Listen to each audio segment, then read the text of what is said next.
kaalaman sa kabuhayan. Sa negosyo, pahuhusayin ang kakayahan.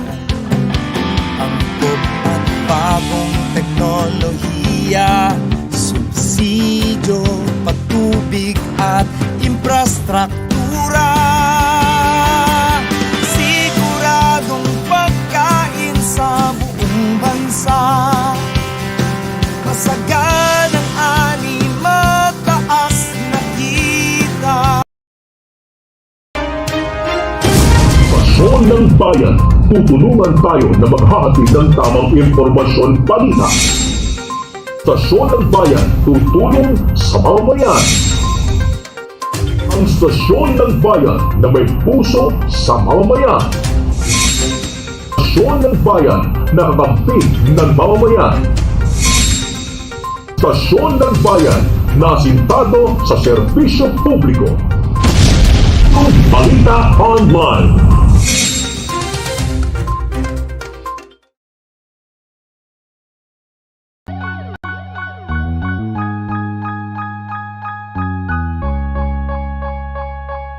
Tulong balita online, tulungan tayo. Tulong balita online, tulungan tayo. Tulong balita online, tulungan tayo. Tulong balita online, tulungan tayo. Tulong balita online, tulungan tayo. Tulong balita online, tulungan tayo. Tulong balita online, tulungan tayo. Tulong balita online, tulungan tayo. Tulong balita online, i-search nyo lang sa Facebook. Maganda ang balita, bawal dito fake news. Mapapanood mo ng live dito lang sa Facebook. I-click mo lang ang like para tuloy-tuloy ang good news. Shout out sa ating mga kababayan all around the world, pwedeng-pwede nyo subaybayan. Tulungan tayo, yan ang susi at kailangan. Luzon, Visayas, Mindanao, tayo'y magbigayan. Solid talaga ang Pilipino pagdating sa serbisyo ay aktibo. Di mo maitatanggi kahit na kanino. Pagtulong ang usapan, tayo'y agresibo. Positibo lahat ng Pilipino. Magsama-sama tayo sa iisa na plano. Gamitin ang talino, yan ang ating abono. Samahan mo kami,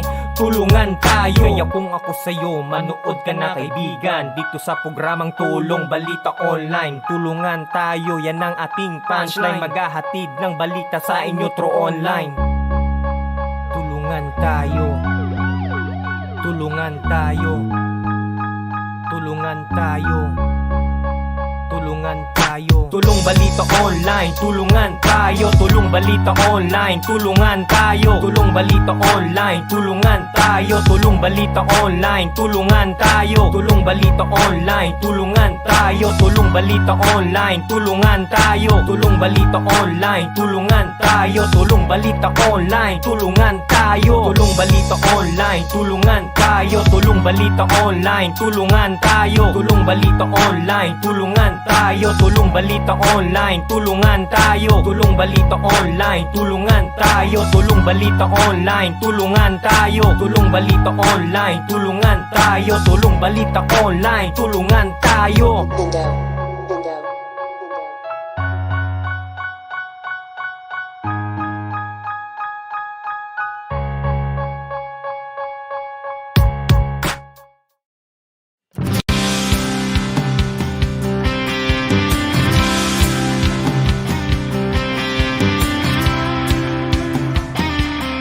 Isang mapagpalang araw po sa inyong lahat. Ito po ang inyong abang lingkod, Nestor Domenden, ng Department of Agriculture, Regional Field Office 1. Inaanyayahan po namin ang lahat na subaybayan ang bagong programa ng Kagawaran ng Pagsasaka na mapapanood via Facebook live stream mula sa official Facebook page ng DA Ilocos Region at Rafi's Facebook account, ang Agri Damdamag Ilocos. Pangungunahan ito ng Regional Agriculture and Fisheries Information Section na siyang maghahatid sa inyo ng mahahalagang balita, impormasyon at mga kwento ng tagumpay mula sa sektor ng agrikultura. Aasahan po namin ang inyong maiting na suporta sa lahat ng programa at proyekto ng Kagawaran ng Pagsasaka. Sama-sama po nating pagtagumpayan na maging isang food secure and resilient Philippines with empowered and prosperous farmers and fisher folk. Maraming salamat po. Diyos Tiangina.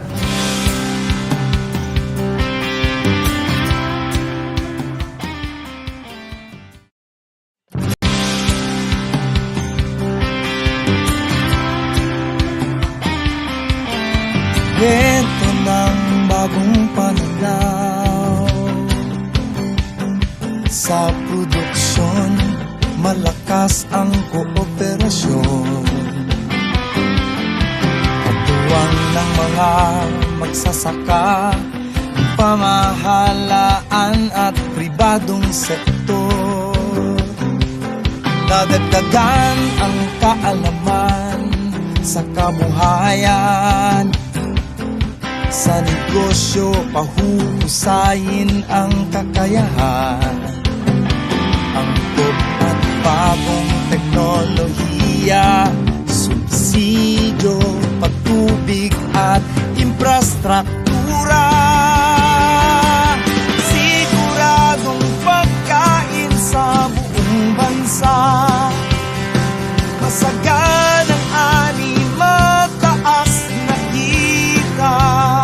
Maunlad na buhay ng mga magsasaka at mga mangingisda.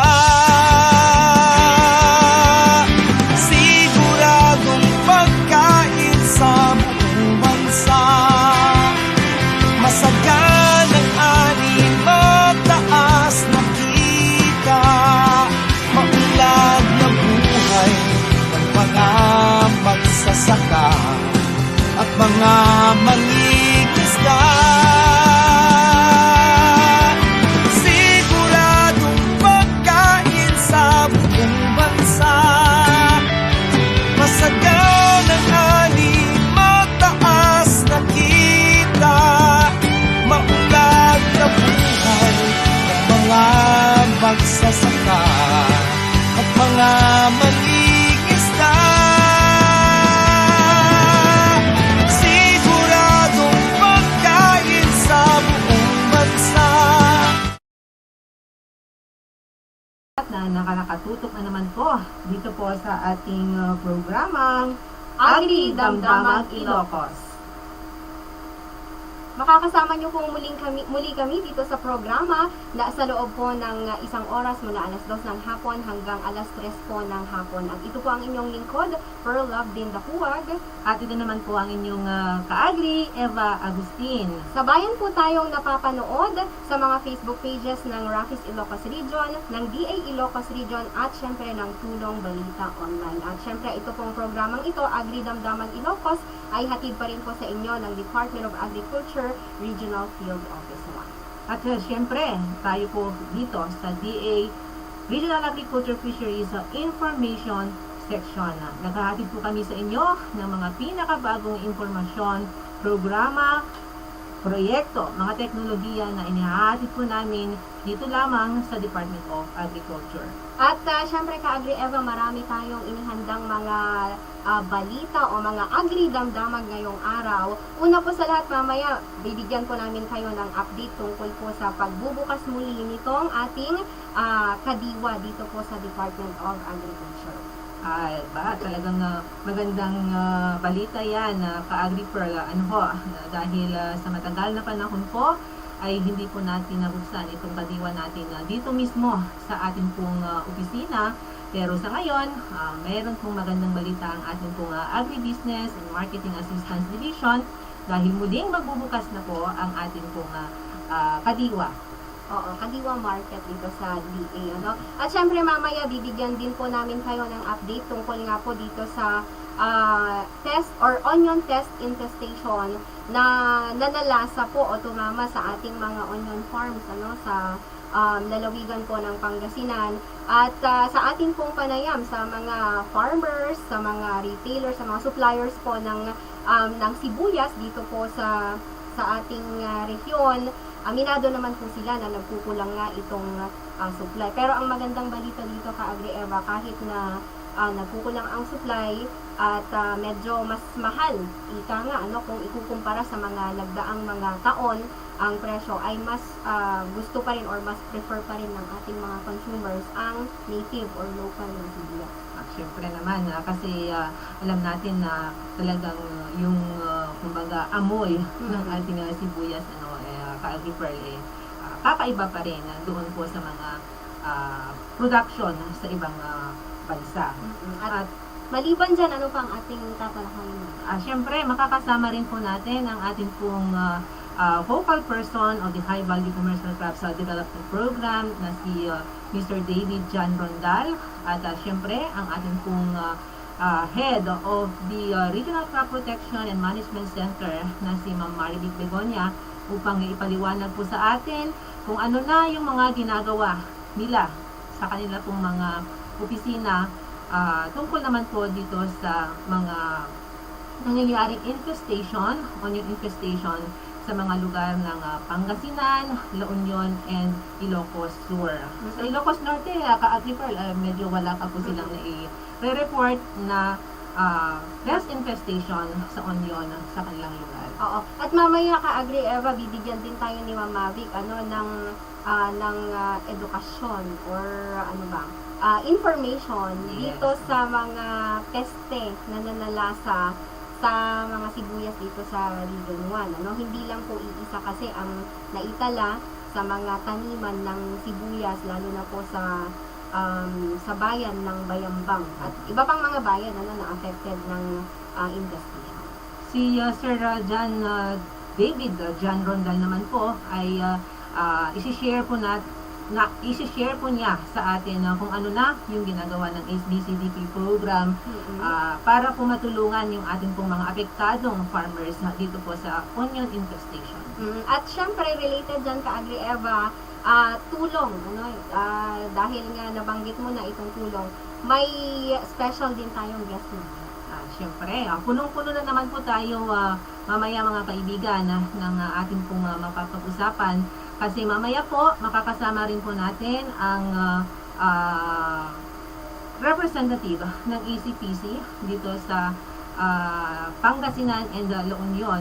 Walang iba ang ating pong kasama na si Mama Flory May Lucas upang himay-himayin po natin kung ano po yung mga credit assistance program na maaaring ma-avail ng ating mga magsasaka. Oo, dahil nga maraming nagtatanong ka-Agri Eva, lalo na ngayong panahon ng pandemya, kung paano ba sila makakabawi sa lugi, sa kanilang mga kita. Ang Department of Agriculture po may mga nakahanda na mga loan programs or credit assistance programs para sa atin pong mga clientele.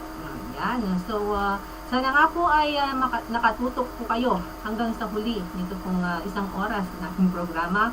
At we do hope na marami po kayong mga impormasyon na matatanggap at inyo pong mapagnilay-nilayan at mapag-isipan upang maka-avail sa mga nitong programa ng Department of Agriculture. At dahil nga po live kaming napapakinggan dito po sa Facebook, maaari po kayong mag-post ng inyong mga comments dito po sa comment section dyan po sa baba. Pwede lang po kayong mag-type dyan ng inyong mga padaring greetings, mga questions, mga concerns, dito po sa Facebook. Or kung ayaw nyo naman pong, or kung gusto nyo ayaw nyong maipakita kung sino yung nagtatanong, pwede rin po kayo magpadala ng mensahe through messenger ng Rockies Ilocos Region ng DA Ilocos Region. So, ayan po, punong-puno po tayo ng ating mapapag-usapan at kami po ay magbabalik maya-maya po lamang makalipas po ang ilang mga paalam.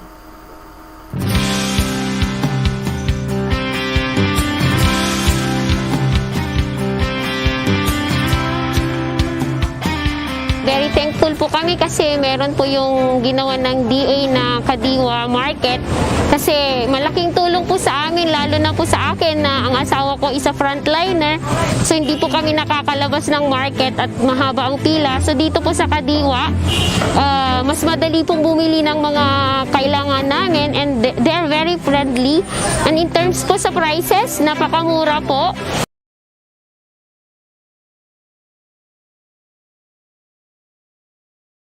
At saka yung mga bibilihin ay napaka-fresh po.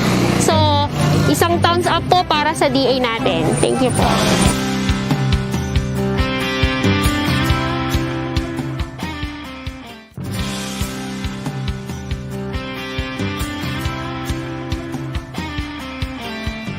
Agri Damdamag Ilocos, makidamag kayon. Masagan ang ani, mataas na kita. Nagbabalik po kami dito pa rin sa programang Agri Damdamag Ilocos. Ito pa rin po ang inyong lingkod, ang inyong ka-Agri, Pearl Love din Batuan.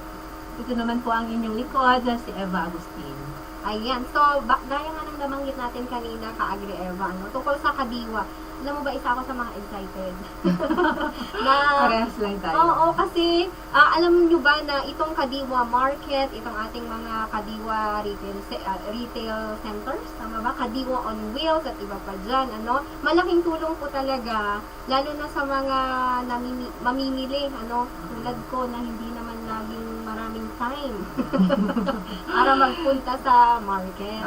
At hindi lang yung time ka-Agri Pearl, ano, dahil syempre natatakot pa rin po tayo kung minsan na pumunta sa ating pong mga palengke dahil nga po sa nangyayari po rin po ngayon, nandyan pa rin po ang COVID-19 po, at iniiwasan po talaga natin na yung magkumpul-kumpulan.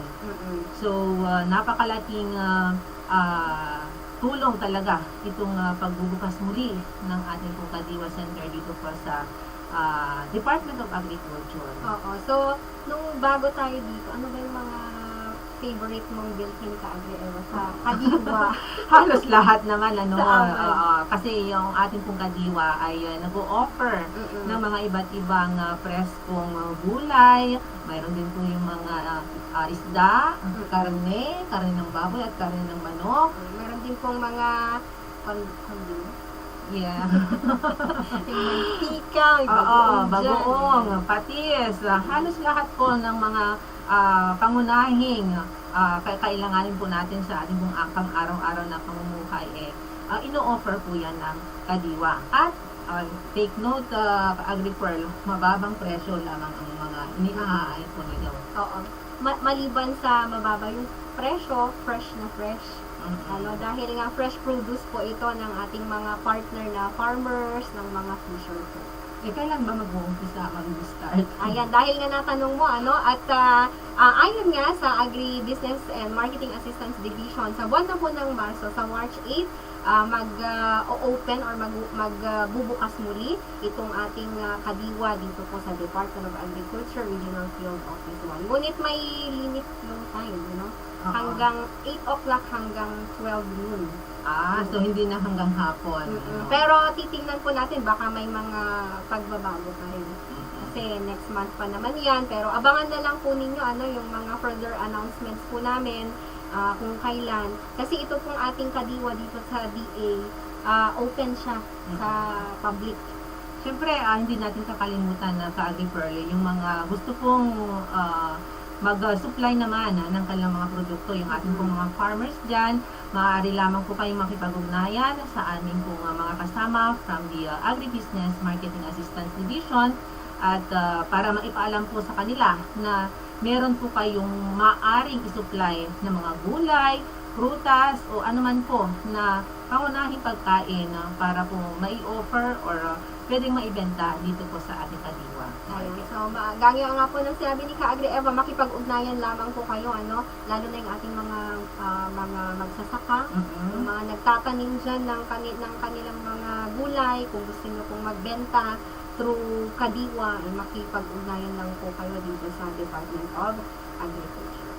So, ayan nga, mga kaibigan, sana nga po sa ating pong mga mamimili, and of course, yung ating pong mga farmers na gustong magbenta ng kanilang mga produkto, pwede po kayo. Open po ang ating Agribusiness Marketing Assistance Division na makipag-ugnayan po kayo sa kanila upang masolusyonan ang inyong pong mga problema kung halimbawa may mga problema sila sa kanilang market ng kanilang mga produkto. Ayan. So, speaking of Kadiwa, Ka-Agri Eva, iba't iba pong mga gulay, mga prutas, mga Ricardo.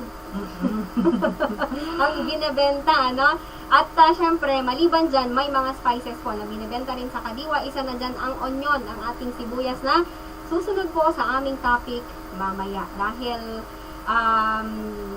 marami po ang mga apektado nitong infestation ng arabas, ng bulb rot, ng twister. Yeah. Yan, dun po, lalo na po sa mga onion farms sa lalawigan ng Pangasinan. Yes, actually, yung report po ng ating mga kasama from the Regional Crop Pest Management Center, meron na pong halos 2,000, 1,751 hectares ang apektado sa infestation na ito, ka-Agri-Pearl.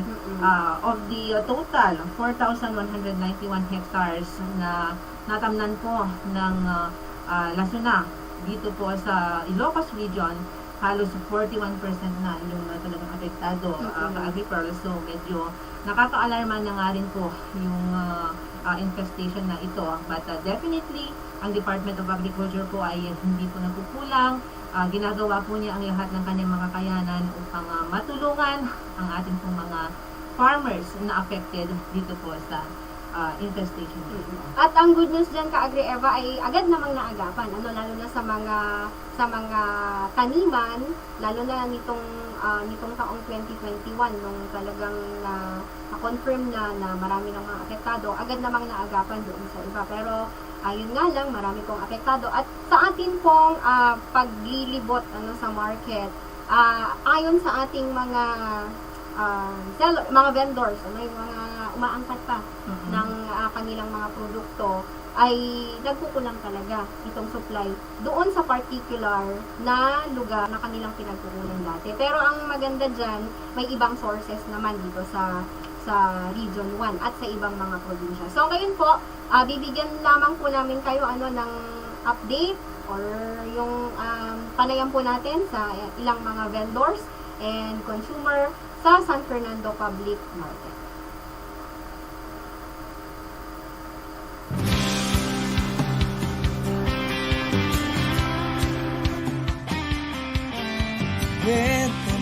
Manatila ko yung iting per kilo, pili sibuyas. Ano yan? Dito ay local din. Local. Pagap ka po dito Dito ay dito ay nagkakulang ay dito ay sinebe. Balik alam mo kasi 100. Kung na respect pa gamin dito. Familiar kayo diya harabas? Ayun. Tantang dahil awang gamin may supply ta gamin na. So maaring gati na to na rin. Ano kayo ate? 2 weeks siguro. Magandang kayo ma'am. Medyo reklamo dapat kaya lang. At siguro alam na Pero kaya dapat pa.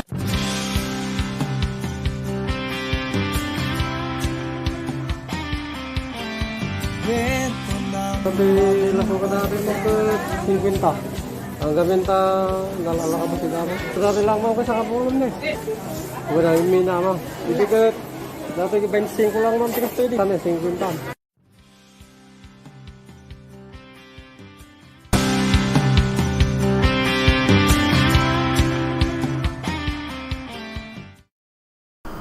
Ayan, balik po tayo sa programang Agri Damdamag Ilocos. Yan nga, ang ating panayam sa ating mga vendors, ka-Agri Eva, sabi nila, wala na talaga silang makuha, sa mga affected na bayan dahil nga sa infestation pa rin ng arabas. Pero ang kanilang mga sources, meron pa rin po dito sa Ilocos Sur, yung iba sa Ilocos Sur, sa Ilocos Norte, at sa ibang mga lugar sa La Union, and other places din sa Pangasinan at ibang mga Yung mga hindi pa apektado, lalo-lalo na po ang Ilocos Norte, kung napapansin po ninyo sa mga ating po mga posts, dun sa bandang Ilocos Norte, talagang maganda yung resulta ng kanilang mga sinasagawang demonstration ng onion plantation doon. Talagang hindi pa siya apektado, kumbaga, nitong mga sakit at peste na sumasalakay dito po sa ating pong mga onion areas. Nakakalungkot nga lang kasamang Pearl nung nagpunta tayo sa may Bayambang, Bautista, nitong mga early part po ng February. Talagang lugmok na lugmok po yung ating mga farmers doon kasi halos yung isang farmer nagtanim po siya ng 5 hectares at yun ay talagang na-wash out po talaga yung kanyang area at talagang kumbaga sumasaklulo, humihingi na siya ng saklulo sa Department of Agriculture dahil napakalaking kumbaga loss ito sa kanilang pagtatanim. Pero ang maganda niya na kasamang Pearl talagang kahit na, kumbaga, nawala yung 5 hectares na iyon, tinanong namin kung ano sir, magtatanim pa rin po ba kayo ng nasilang? Ay, syempre, sabi po nila. So, hindi sila nawalan ng pag-asa? Yes, hindi po sila nawalan ng pag-asa na ito pong onion na ito, na kanilang itinatanim, malaking tulong kasi nga, kung itsamba mo naman na ka-Agri-Pearl, tiba-tiba rin naman po yung ating mga magsasakal dito. Oo, at dahil nga dyan, syempre, nakahanda naman po ang Department of Agriculture na magbigay ng assistance at matutunghayan po ninyo yan dito sa ating mga sa Panayam, sa focal person ng ating HBCBP, si Sir David John Rondal, at syempre maya-maya din, susunod dyan, ang explanation naman ni Ma'am Marivic Begonia, siya naman po ang chief ng RCPMC tungkol naman sa mga peste na umatake sa ating mga taniman ng onion sa Pangasinan. So, panoorin po natin.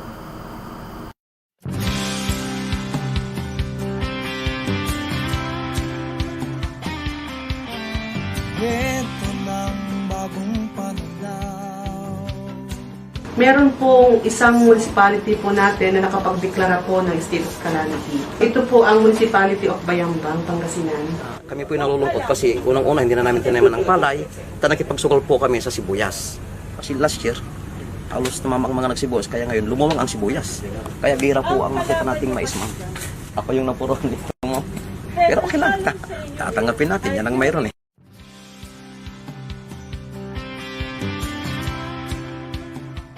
Sa monitoring po ng ating mga onion farms ay ongoing po at hindi po tumitigil ang team po ng Department of Agriculture. Magkakasama po sa activity ng monitoring ang operations. Kasama rin po ang Regional Crop Protection Center, our partners, our counterpart in the provincial and municipal local government units. Sila po ang kasama natin at ongoing po ang pagmomonitor, and actually meron na naman po dito sa Umingan and San Manuel na naka-schedule ulit this week na ating pupuntahan dahil may something 200 hectares ulit na additional damage na ating i-monitor. This year ay meron po tayong nataniman na 4,191 hectares distributed to the 4 provinces of Region 1. Namely, di Pangasinan, meron po tayong 2,400 hectares. Sa La Union po ay meron tayong 30 hectares na mahigit. Dito po sa Ilocos Sur ay meron tayong 676 hectares. And sa Ilocos Norte po ay meron tayong 1,056 hectares po ang total planted natin ng onion as of today. Base po sa ating naitala, sa result po ng ating validation with the team, nakapagtala po tayo ng around 1,751 hectares na affected po ng onion armyworm, bulb rot at saka twister po. Doon sa naitala po natin na 1,751 hectares, ito po ay na-validate sa 10 municipalities po sa buong Region 1. Meron pong isang municipality po natin na nakapagdeklara po ng state of calamity. Ito po ang Municipality of Bayambang, Pangasinan. Sa ating monitoring po, sa validation po natin, ang Bayambang, Pangasinan ay meron pong around 1,525 hectares na affected po ng onion armyworm, bulb rot at saka twister. Base po sa monitoring po natin, as coordination po natin sa local government unit po ng Municipality of Bayambang, meron po tayong around 1,630 na mga farmers na affected po ng mga ganitoong peste po ng onion. Sa ating pong lumabas doon sa ating diagnosis, lumalabas po na itong onion, armyworm, bulbrat, twister ang umatake po sa ating sibuyas po sa taong po ito. At ito pong onion armyworm, may dalawa po tayong nakitang klase po dito. Ito po yung Spodoptera litura at yung isa po ay itong tinatawag nilang Spodoptera exigua. Yun naman pong nabanggit na dalawang sakit, yung bulbrat at saka onion twister, ay ang nakita po natin sa ating laboratorio ay mga fungi po or mga amag po ang may gawa nito. Gaya po ng tinatawag nilang Fusarium at saka itong si Anthracnose or Coleoptricum, yun po yung aming naitala. Doon sa nakita po natin is, itong tatlo pong ito, nakikita po natin doon sa mga affected areas. Ito pong armyworm, ang isa mga nakapag-contribute talaga po ng pagka-damage ng ating mga sibuyas po dito sa Region 1. And followed na rin po yung natawag nating dalawang sakit, yung bulbrat at saka yung onion twister. Unahin po natin yung dalawang sakit po ng ating sibuyas. Ito po yung bulbrat na sinasabi po natin. Sabi ko po kanina na ang bulbrat ay, ang causal organism po nito ay isang klase po ng amag. Yung nakita po natin sa laboratorio ay Fusarium, ang isa sa mga dumadali sa bulbrat. Ang palatandaan po na may bulbrat yung ating sibuyas, ang main symptom po nito ay yung pagkabulok po ng kanyang bulb. Lumalambot po yung bulb ng ating sibuyas. At yun po, naglilid po ito doon sa kanyang pagkabulok pag lumaon. Samantala, yung tinatawag din po nating onion twister, nakita po natin sa laboratorio na ang may kagagawan or causal organism po nito ay isang klase din po ng amag. Ito po yung Coleoptricum. Anthracnose po ito na tinatawag sa ating mga onion. Ang main po na palatandaan nito or simptomas po, yung pagkakaroon po ng dahon na kumukulot or nagtutwist po. Or sabi nga ng ating mga farmers na nakakita nito, parang 8-8, sabi nila. Kasi nga po, doon sa dahon ay nagiging kulot yung dahon ng ating sibuyas. Ang armyworm naman po sa onion, ang nakita po natin na dalawang klase po ay itong tinatawag nilang Spodoptera litura. Ito yung ating common cutworm. At yung isa po ay yung Spodoptera exigua. Ito po yung talagang armyworm na umatake sa onion.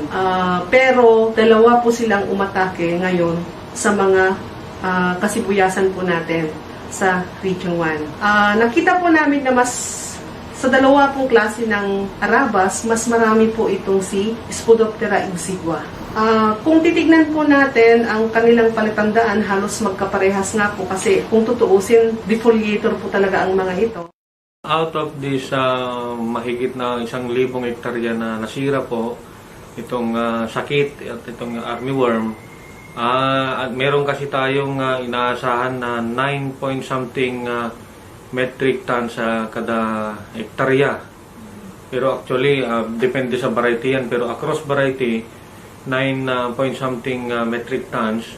So, kung i-compute po natin, aabot po ito sa 10,974 metric tons. So, kung i-compute mo doon sa existing farm gate price na 95 ay aabot na yun ng more or less 1 billion ang ating loss. Kapag napabayaan po natin itong pest and disease ay bababa pa po ang ating supply. And alam naman natin na pag bumabang ating supply ay tataas ang demand at ito ang magpapataas na naman ng presyo ng ating onions. So kung kaya't ang Department of Agriculture po through the High Value Crops Development Program ay agresibo po sa pagkontrol ng mga sakit na ito para hindi po tayo magkaproblema sa supply. Yes, actually marami talagang mga malpractice ang ating mga farmers. Unang-una, ang paggamit nila ng mga pestisidyo. Ang paggamit kasi nila ay kung napansin nila na yung isang chemical ay hindi na effective, bumibili po sila ng iba, or kung hindi ay dinadagdagan nila yung timpla ng ating mga chemicals kung kahit nagkakaroon na yung sinasabi nila na resistance, hindi na po effective yung ating mga gamot na ina-apply. Kung kaya't kapag nag-spray sila, parang iniinom na lang po ng mga peste yung ating gamot, kaya't hindi na po sila nakokontrol. Ang pinaka-importanting sangkap po sa pag-manage po ng mga peste po natin, kahit hindi po sa sibuyas, pwedeng applicable po ito sa ibang halaman din po natin. Ang agaran pong pagmumonitor o pagka-detect ng ating mga peste ay napakainam po. Kung mas maaga po nating ma-detect yung presensya ng mga peste po natin sa ating bukirin, ibig sabihin lang po noon, mas maaga din po natin itong makokontrol. Ang Regional Crop Pest Management Center po ng Department of Agriculture Regional Field Office 1, kasama po of course ang Field Operations Division, the Regulatory Division, and in partnership with the local government units, ay nagkakaroon po tayo ng mga tinatawag na awareness ng mga peste pong ito. Kagaya po nung nasabi ng ating high value coordinator, yung sinasabi po nilang mga trainings or awareness na i-conduct, ay continuous din po natin ginagawa iyon. Sa Integrated Laboratory Division po, na kung saan ay nandun po ang Regional Crop Pest Management Center, ay nagmamas-produce po tayo ng tinatawag na mga biological control agents. At ito po ay dinidistribute po natin doon sa mga affected areas. Yung mga biological control agents po natin, nandito po yung tinatawag po natin Metarhizium manisople, yung Eruic po, at saka yung sinasabi po natin nuclear polyhedrosis virus, na mainam pong pang-control po ng tinatawag po nating onion armyworm. In partnership with the local government units sa probinsya po at saka sa municipal level, continuous pa rin po yung ating monitoring, validation, and management po ng ating mga peste po, lalong-lalo na po ngayon yung umaatake po sa ating mga sibuyas. Ang Department of Agriculture, in partnership with the Regional Crop Protection Center, kay Ma'am Mavic, ay nag-program po tayo ng mga package of technologies, training to be conducted sa mga prime production areas ng onion sa buong Region 1 to cascade the technology. Unang-una yung IPM, yung Integrated Pest Management, and under that IPM meron yung IRM, yung Insecticide Resistance Management, and yung ating IPM, and yun yung mga introduction ng mga different approaches in controlling pests. So yun po yung ating mga ginagawa or gagawin pa lang para may correct po yung mga practice ng mga farmers na nag-focus po ng resistance ng mga ito.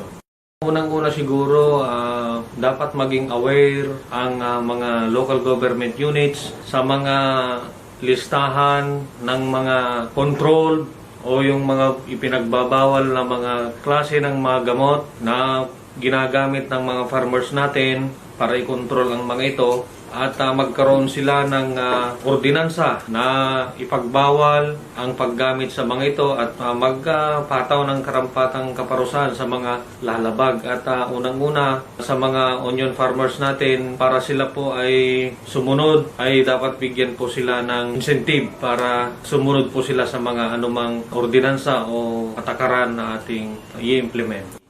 Dahil ito po ay rehabilitation program, priority po na bibigyan natin yung mga reported na mga affected farmers. So, mayroon pa naman po tayong mga project under our regular program. Ipo-positions po natin yung mga projects sa mga strategic locations such as the machineries. Meron tayo yung mga power sprayer, andyan po yung ating mga light traps. So, ipo-position po natin sila, hindi lang po sa mga affected areas, kundi sa lahat ng mga position na pwede pong makontrol itong ating mga armyworm.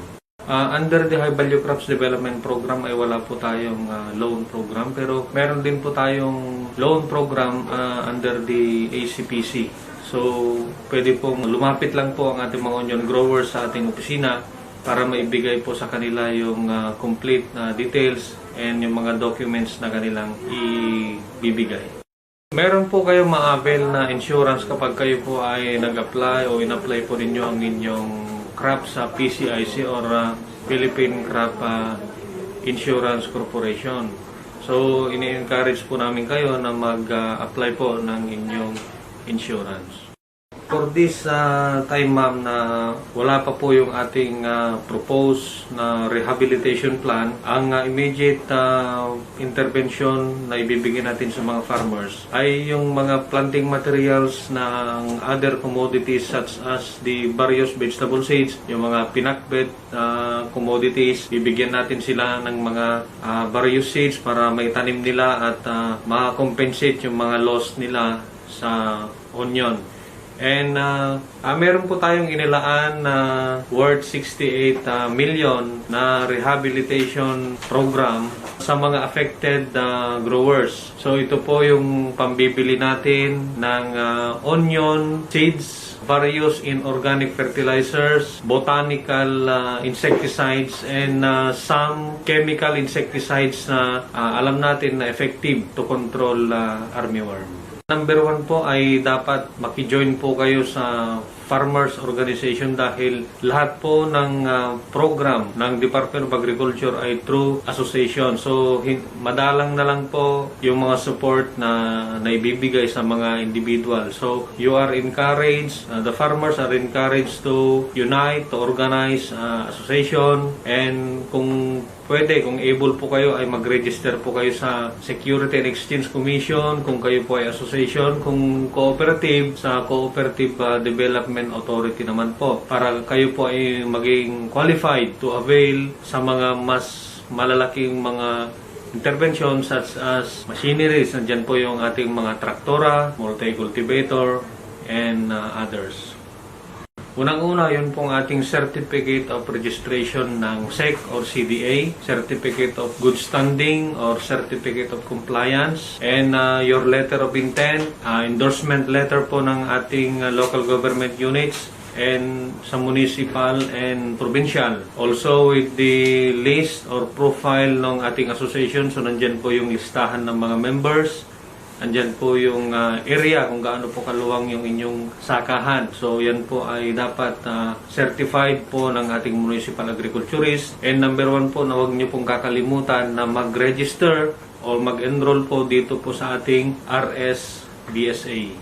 Sir, damang kumati kahit ko, kahit mi, i-request na dawatin kanyayo nung mabilin. Sa tinay pakalugin mi tatamanan ti sibuyas kadakkel nga bagay kanyami kadtil mi datoy ket no kumamang ted kayo ti ayuda nga para dagiti may nga tawon nga para wala manan ket daji ko nga napinas nga variety daji super Pinoy ta iso ti common nga mulmulam iti nga aglawlaw ti Bautista. Pagyamanan mi direktor no mapatgan kami nga mannalon dakkel unay ti kadtil mi kaditi nga napalabas. Kapag yamanan mi po, no, dati muuray mi nga kada kayo. Kung mabalin na po, uray dati Agosto, mabalin mi nga maalan, no, da, tapno maka may prepara mi aji pagmulaan nga siya. So, madam, palitan na lang yung buto o kaya may bibigay po kayong madam, pwedeng pang-spray gano'n. Gano'n lang po yung kailangan namin dito, madam. Para hindi po masyadong pero masakit namin kasi gastos na po. Kwento ng bagong pananaw sa produksyon, malakas ang kooperasyon. Ayan, inyo pong napanood at napakinggan itong ating panayam kila Ma'am Marivic Begonia ng RCPC at si Sir David John Ronda ng High Value Crop Development Program ng Department of Agriculture Region 1. At nakita nyo po kanina, kung may mga concerns kayo, kung may mga gusto pa po kayong itanong, lalo na sa mga onion farmers natin, balikan nyo na lamang po yung live, yung recorded video mamaya nitong ating programa. Naka-save po dyan yung kanilang mga numbers, or maaari din kayong mag-message na lang dito po sa DA Ilocos Region, sa Rafis Ilocos. So, napakinggan nga natin ka-agree yung mga programa, ang mga proyekto.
Ang coordinator ng ACPC sa lalawigan po ng La Union at Pangasinan, si Miss Florin May Lucas. Yan po at ilan pong mga impormasyon sa ating pong programa.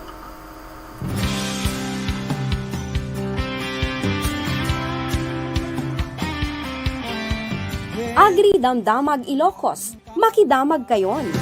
Masagan ang ani, mataas na kita, maulan na buhay.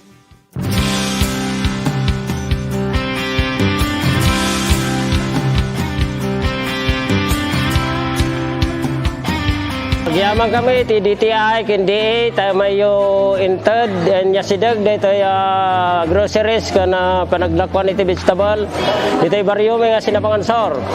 Kan digiti ka ibang may nga baryo, sapay kumata, umay kay tumanan, kat dakkel, dito nga ited kada kami, ta no tikasta, saan kami nga rumwar, nga mapanijay palengke, iti kami langan barangay may, tapno tikasta, saan kami nga maalisan pa iti sakit nga COVID wino ang rumaran digiti daduma nga tattao ken makatipid kami pa iti oras ken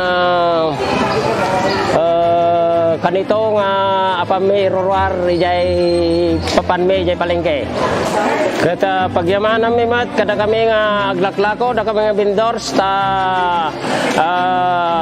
imbis nga agtikit kami jay palengke ken nalaklaka pa dito iti magatang ket isa dayta ti pagyamyaman mi kada kayo apo nga DA ken DTI ta maila ko min daytoy nating may ditoy baryo may an kami nga rumwar nga mapan jay palengke.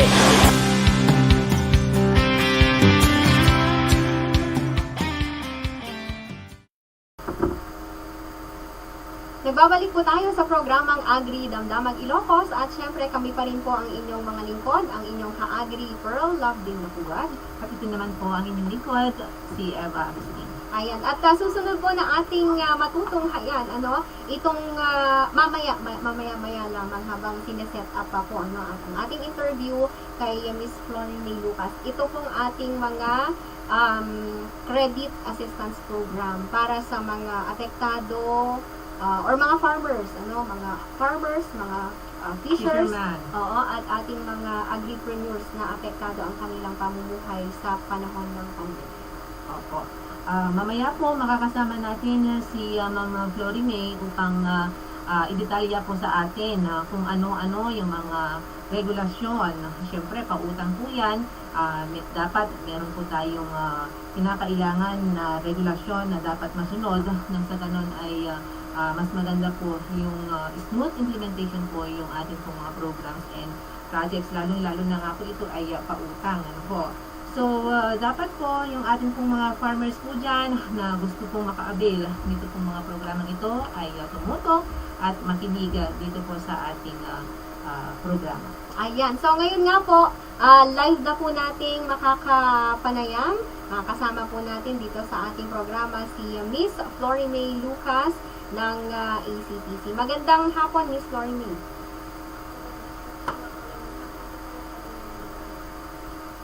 Ayan, magandang hapon at mas maganda ka pa sa hapon, Ma'am Florin May. Tingnan nyo naman po, batang-bata pa po ang ating coordinator ng ACPC dito sa Pangasinan and La Union area. Okay, so Ma'am Florin May, ano nga ba itong mga maaaring assistance na ibigay po ng Department of Agriculture para po sa ating pong mga magsasaka at maningisda dito sa Ilocos Region? Yes, first, meron po tayong tinatawag na for micro small enterprise, and then meron po tayong programang Capital Outlets for Young Agripreneurs or Kaya, and then meron tayong programang Agri-Negosyo for individual small farmers and fishers, and then Agri-Negosyo for Agri-Micro or Small Enterprise for SSS Cooperative or SSS Associates.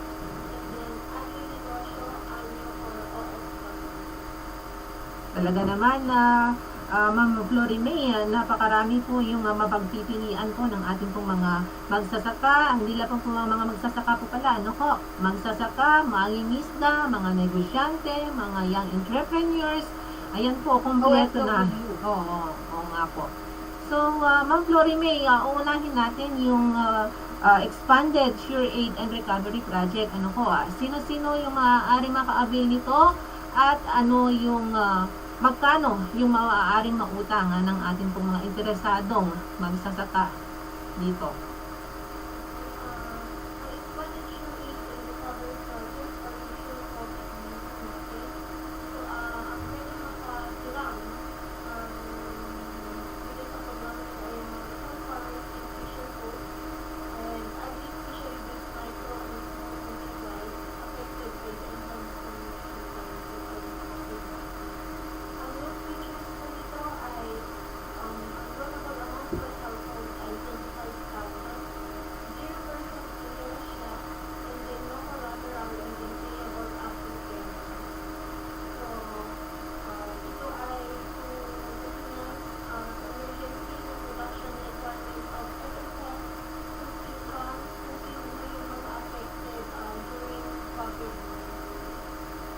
Ayan, so napakagandang balita yan, Mama Flory May, dahil 25,000 at babayaran mo within 10 years, malaking bagay po yan, lalo-lalo na sa mga nangangailangan talaga ng puhunan ng kanilang gustong ipatayong negosyo.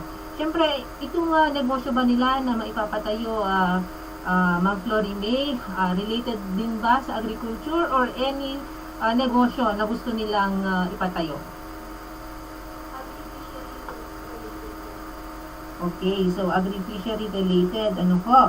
At ano naman po yung zero interest at buo ba nila na makukuha yung 25,000 na Ma'am Flory May?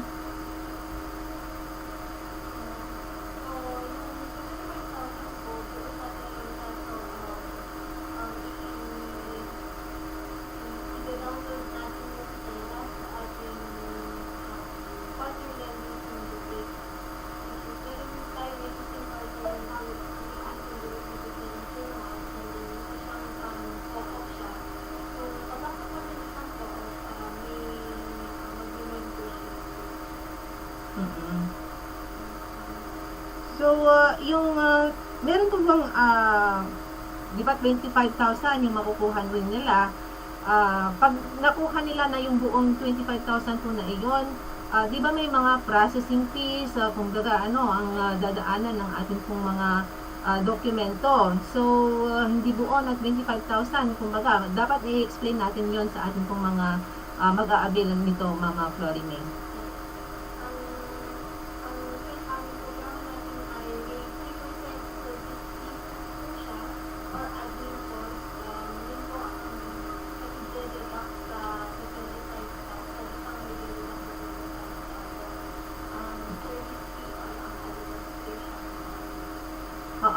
Ano yung mga, kumbaga, requirements nito, Mama Flory May?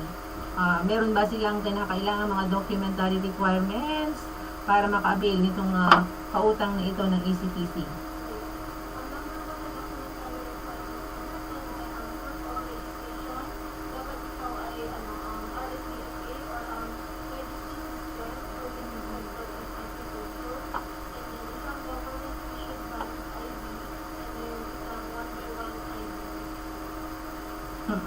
Yung RSBSA, meron po kasi kung minsan yung ating pong mga farmers naman dyan ay hindi pa sila nakalista.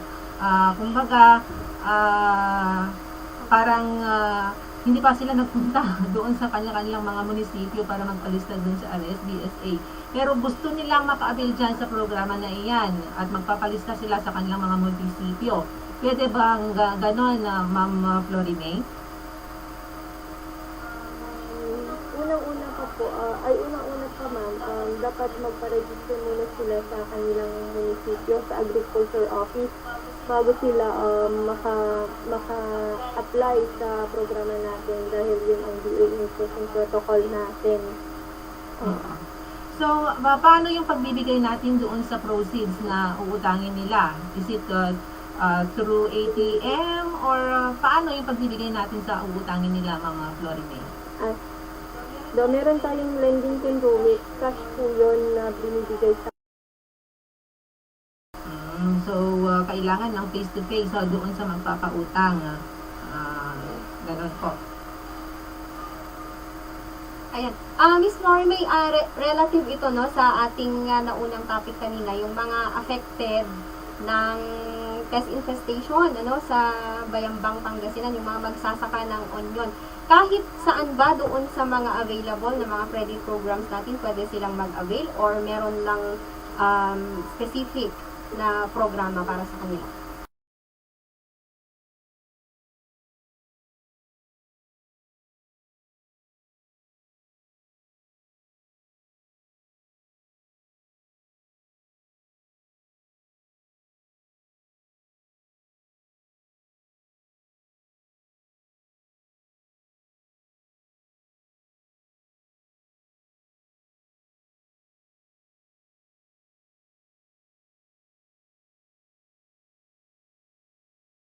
Ayan, so diretso na lamang sila doon, Miss Florimay. Yung mga validated list po natin, binavalidate nga ito ng DARFO1, Ma'am Florimay. Ano yung magiging role ng ating mga local government units dito, particularly doon sa mga municipal agriculture's office?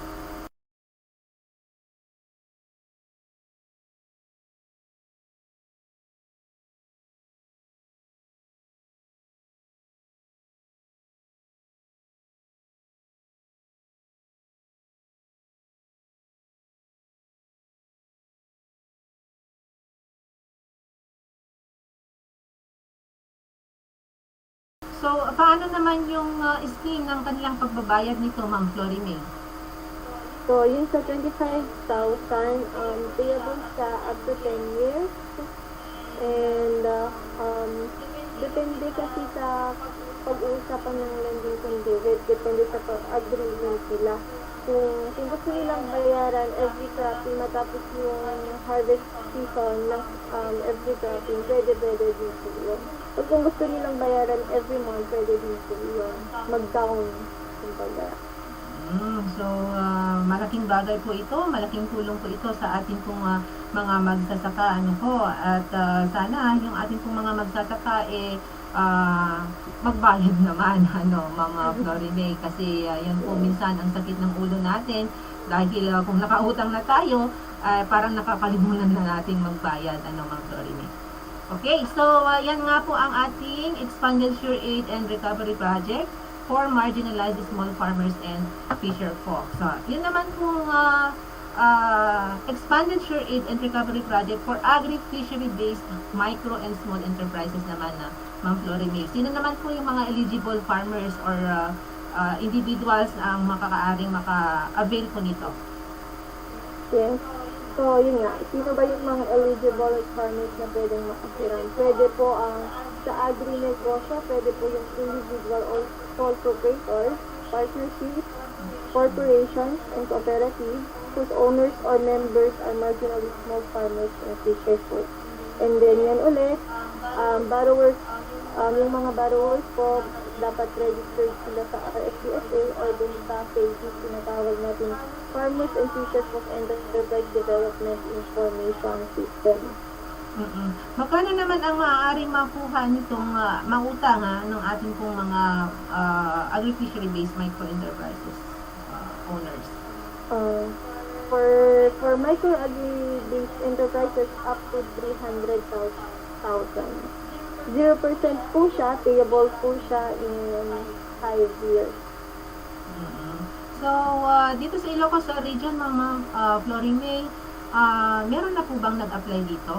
At meron bang, magkano yung allocation, kumbaga ng ating mga, magkano yung total allocation, fund allocation para sa Ilocos region? Wala tayo, ang na-downloadan namin na fund ay ang SACDECO. Sila yung partner lending conduit natin for Region 1, ANYO. region-wide sila, meron silang initial fund na 10 million. And then, paubos na po yun, nakapag-release na po tayo, and then, paubos na siya. And then, magre-request ulit sila for the additional fund na 10 million. We also have, meron din tayong Legend Conduit for La Union only. Meron tayong fund kay Cooperative Bank of La Union dito sa Agoo. Yung mga taga La Union, pwedeng hiniram din po doon. May mga releases na din po siya. And then, kay ICCD, may fund din kay ICCD, Ilocos Consolidated Cooperative Bank, region-wide po siya. Ayan, so talagang marami pong maaaring ma-avail ng ating pong mga farmers para po sa kanilang pamuhunan ng kanilang gustong negosyo. Siyempre, yung sinabi nga po ni Ma'am Flory May, dapat agri-fishery-related enterprise ang maaaring pamuhunan natin sa mga ito, ka-Agri. Ayan, tama ka ka-Agri Eva, ngunit 4 minutes na lamang bago tayo magtapos dito sa programa. Ang dami pa natin sanang gustong tanungin kay Miss Flory May, kaso isang oras lamang po talaga itong programa natin. Pero marami pa rin naman tayong mga next episodes ng ating programang Agri Damdamag at syempre ng mga programa din po natin sa radyo, ang Oras ng Magsasaka at Oras ni Magandang. Ayan, so muli maraming salamat Ma'am Flory May. Talagang hindi kakayanin yung 30 minuto na pag-discuss nitong mga programa, proyekto ng ACPC. Napakarami pong mga pautang ang ino-offer ng ACPC para sa ating mga magsasaka. And marami talagang interesado sa mga pautang na ito. At pero wag po kayong mag-alala, siguro sa mga next episodes po natin, maaari nating makasama muli si Ma'am Flory May Lucas. Oo, hingin na lamang natin ka-Agri Eva itong number ni Miss Flory May at ng iba pang mga kasapi ng ACPC kung kanino po sila pwedeng lumapit itong ating mga borrowers, lalo na yung ating mga magsasaka, yung ating mga mangingisda at iba pang mga sektor na sakop po ng ating mga credit and loan assistance program. Miss Flory May, saan sila pwedeng mag-text or tumawag? Okay. Pwede nyo kaming kontakin sa cellphone number na ito, 0956-531-8196. Ako po yan, Flory May Lucas, and then for the province of Ilocos Sur and Ilocos Norte, 0930-515-2501. Ayan, maraming salamat Miss Flory May. Next time, hihingin ulit namin itong iyong anong tawag dito, panahon or time para sa ating programa para i-explain yung iba pang mga programa or loan programs ng ACPC. Okay, so huwag kong kayong mag-alala sa mga susunod na mga araw. Marami pa pong mga impormasyon ang maaari naming maihatid sa inyo. Tumutok lamang po kayo dito sa ating programa Agri Damdamag Ilocos. At syempre, sa lahat po ng mga gustong or may mga gusto pang tanungin or mga concerns, ulitin lamang po natin, bukas po yung ating mga Facebook accounts, Facebook pages ng Department of Agriculture Ilocos Region. Pwede lamang po kayong magpadala dyan ng inyong mga mensahe, ng inyong mga messages, or sa comments, mga suggestions nila, mga ka-Agripers. At mga iba pang mga katanungan tungkol din po sa pagsasaka, sa pangingisda, sa pagdenegosyo related sa agriculture. Siyempre, agri-business na tayo ngayon. So, mga kaibigan, tayo po ay nagtatapos na dito sa ating programa, and we do hope na marami na naman po kaming naihatid sa inyo ng mga impormasyon na maaari ninyong mapagnilay-nilayan at maaaring mapag-isipan para mas mapagal na po ang ating ani at syempre ang ating kita. Magkakasama po muli tayo next week dito pa rin po sa programang Agri Damdamag Ilocos. Syempre, thank you ulit sa ating mga naging guests ngayong araw, mga resource speakers natin, si Ma'am Marivic Begonia ng RCPC, si Sir David John Ronda ng HVCDP. Syempre, thank you na rin kay Sir Kenneth Corpus, siya po ang nagsilbi naming technician ngayon. Mula po siya sa Information Management Section dito po sa DA Region 1. At sa ngalan po ng aming Regional Executive Director, si Director Nestor Dumenden, ito pa rin po ang inyong ka-agri, Pearl Lovedin Dacuan. At ito naman po ang inyong lingkod, ka-agri, Eva Agustin. Maraming salamat sa inyong lahat. Good afternoon.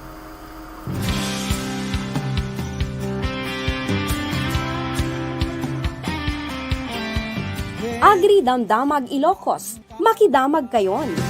Masaganang ani, mataas na kita, maunlad na buhay ng mga...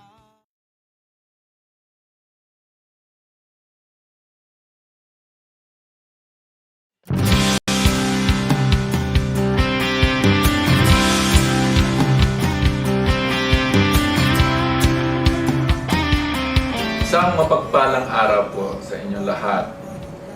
Ito po ang inyong abang lingkod, Nestor Dumenden, ng Department of Agriculture, Regional Field Office 1. Inaanyayahan po namin ang lahat na subaybayan ang bagong programa ng kagawaran ng pagsasaka na mapapanood via Facebook live stream mula sa official Facebook page ng DA Ilocos Region at Rafi's Facebook account, ang Agri Damdamag Ilocos. Pangungunahan ito ng Regional Agriculture and Fisheries Information Section na siyang maghahatid sa inyo ng mahahalagang balita, impormasyon at mga kwento ng tagumpay mula sa sektor ng agrikultura. Aasahan po namin ang inyong maiting na suporta sa lahat ng programa at proyekto ng kagawaran ng pagsasaka. Sama-sama po nating pagtagumpayan na maging isang food secure and resilient Philippines with empowered and prosperous farmers and fisherfolk. Maraming salamat po. Diyos tiagina.